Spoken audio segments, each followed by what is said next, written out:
one of the really impressive things about sports is that you lose, and sometimes you lose by big scores.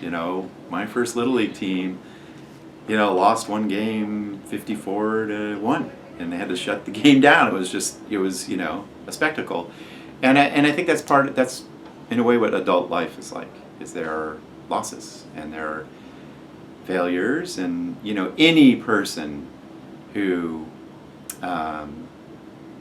has really worked hard in an area in life will tell you immediately that failure is just the material out of growth, right?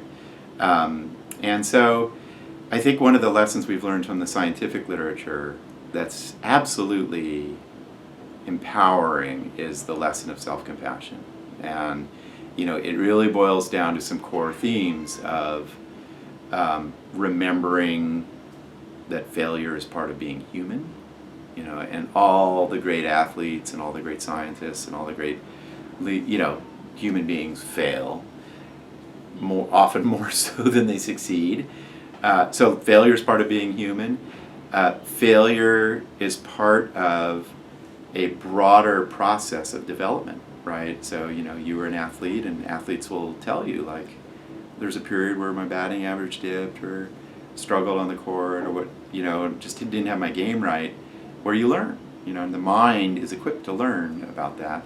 And so the self-compassion world, what it really teaches us is the work on this is to embrace it, right, and just to accept it, and to hold it in you, and to take a moment and say, that stung, and I missed the key shot, and that's part of life, and it'll change, right? And I think that if you have this mindset of it's just one part of a bigger game or bigger process, and things will change, the data show, you handle it better, see the silver linings, you don't suffer the negative feelings associated with failures, you do better.